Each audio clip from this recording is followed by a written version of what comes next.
नमस्कार, टीवी 9 राजस्थान पर आप सभी का स्वागत है। यह है टीएम शो, जहां हम बात करते हैं राजस्थान के गलियारों में, सियासी गलियारों में आखिर चल क्या रहा है, किसको लेके सबसे ज़्यादा चर्चा चल रही है, क्या सियासी विवाद राजस्थान के राजनीति में देखने को मिल रहे हैं। और देखिए, जब से लोकसभा में नारी शक्ति वंदन अधिनियम, और इसे आसान भाषा में कहे महिला आरक्षण बिल, विपक्ष के वोटिंग के बाद गिर गया है, उसके बाद से लगातार पूरे देश में बीजेपी का प्रोटेस्ट देखने को मिल रहा है, कांग्रेस सड़कों पर नजर आ रही है। तो इसी तरह राजस्थान में भी इस सियासी भूचाल की तपिश काफ़ी बड़ी मात्रा में देखने को मिल रही है। बीजेपी कांग्रेस आमने सामने है राजस्थान में भी। गोविंद डोटासरा हो, टीकाराम जूली हो, अशोक गहलोत हो, सचिन पायलट हो, चाहे छोटा नेता हो बड़े नेता हो, हर नेता बीजेपी को घेर रहा है। इसी तरह बीजेपी में चाहे मुख्यमंत्री हो, चाहे प्रदेश अध्यक्ष हो, उप मुख्यमंत्री हो, लगातार घेर रहे हैं। दिया कुमारी तो ये तक कह रही है कि भाई कांग्रेसी को चुल्लू भर पानी में डूब मरना चाहिए। अब ये इस तरह की सियासत जो है राजस्थान में देखने को मिल रही है। जयपुर की सड़कों पर बीजेपी कांग्रेस दोनों ही नजर आ रही है, एक दूसरे के खिलाफ धरना निकाल रही है, रैलियां निकाल रही है। लेकिन इस बीच देखिए, वसुंधरा राजे का भी नाम सामने आया। दरअसल एक पत्र जो है वो वायरल हो रहा था सोशल मीडिया पर, जिस पर खुद वसुंधरा राजे को आकर स्पष्टीकरण देना पड़ा। उन्होंने पोस्ट किया कि भाई साच को आज की क्या जरूरत, वायरल पत्र शुभचिंतकों की कारगुजारी मात्र। यानी उन्होंने सीधा सीधा विपक्षियों पर अपने ये रख दिया आरोप कि उन्होंने ये वायरल किया मेरे नाम से। अब इस पर बीजेपी ने भी पोस्ट किया इस उनके पोस्ट को रिपोस्ट करते हुए, और कांग्रेस को सीधा सीधा घेर लिया। हालांकि वसुंधरा राजे ने कांग्रेस का नाम नहीं लिया, उन्होंने विश्व शुभचिंतकों की बात की।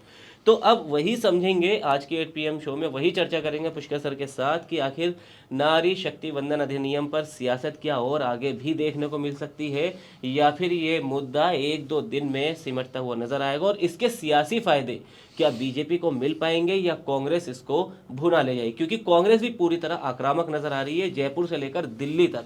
चाहे इधर प्रियंका गांधी हो, चाहे इधर गोविंद डोटासरा और टीकाराम जूली जैसे नेता हो, लगातार बीजेपी को घेर रहे हैं।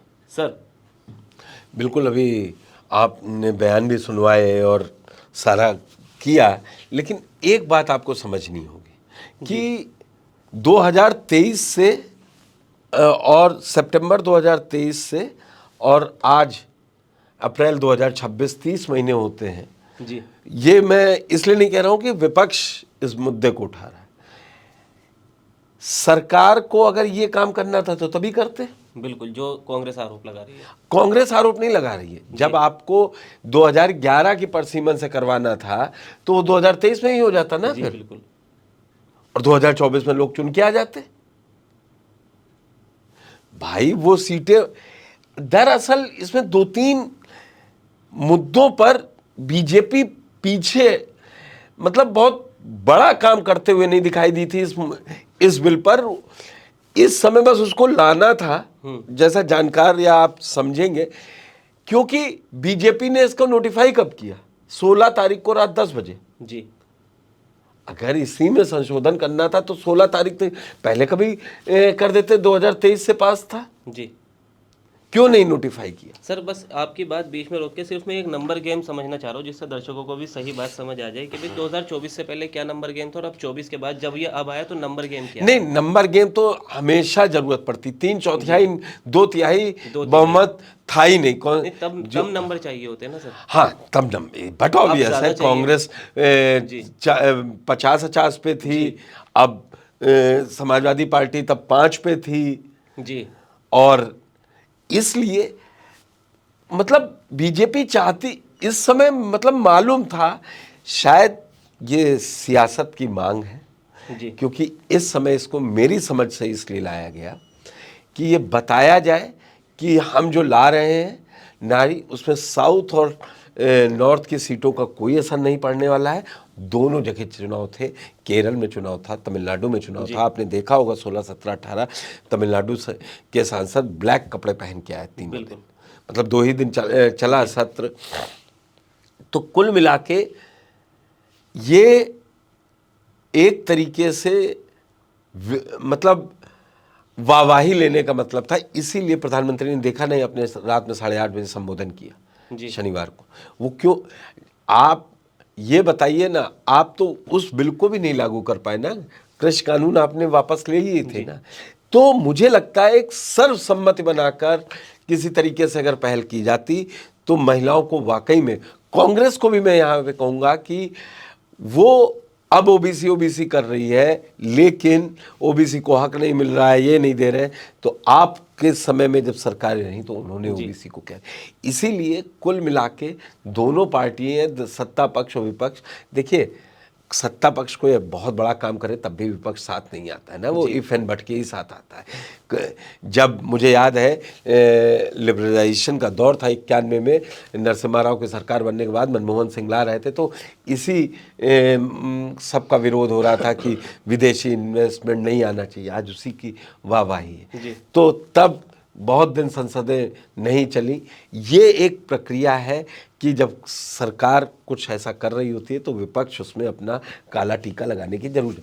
तभी आप देखिए फिर भी जब ये इफ एंड बट था कि 34 से लागू हो पाएगा, तो विपक्ष उस समय का इतना थोड़ा सा डरा हुआ था, उसने कहा कि इसका अभी साथ दे दो, जब लागू 34 में होगा तब देख लेंगे जी। और जब इन्होंने कहा अब लाया है, तो ये राजनीतिक गिमिक है कि किसको कहाँ, जब आपने तब दिया था तो अब भी दीजिए, डिलिमिटेशन पे दीजिए, सीटें तो बढ़ेंगी ना जी। उसमें कई पेचीदगी हैं जो बिल लाया गया उसमें, वही इसीलिए प्रधानमंत्री मोदी ने साफ किया कि टेक्निकलिटीज़ में लटका दिया गया, लेकिन वो हकीकत तो टेक्निकलिटीज़ ही थी ना जी।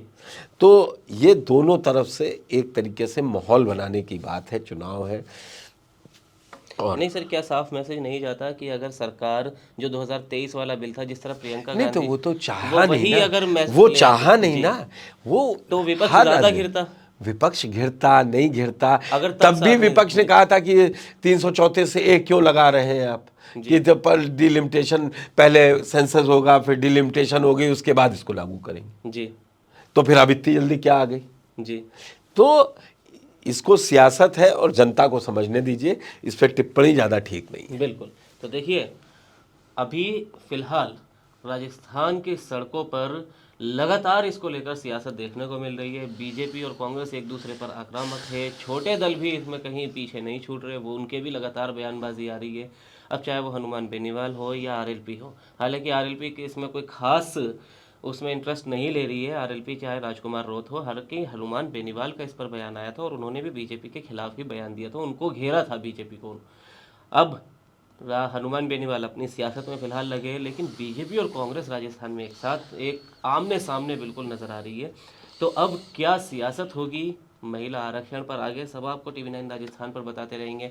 आपकी बीजेपी और कांग्रेस पर क्या राय है, आप अपनी अलग अलग राय भी कमेंट बॉक्स में बताएं और राजस्थान से जुड़ी हर खबर के लिए टीवी9 राजस्थान को सब्सक्राइब करें। शुक्रिया।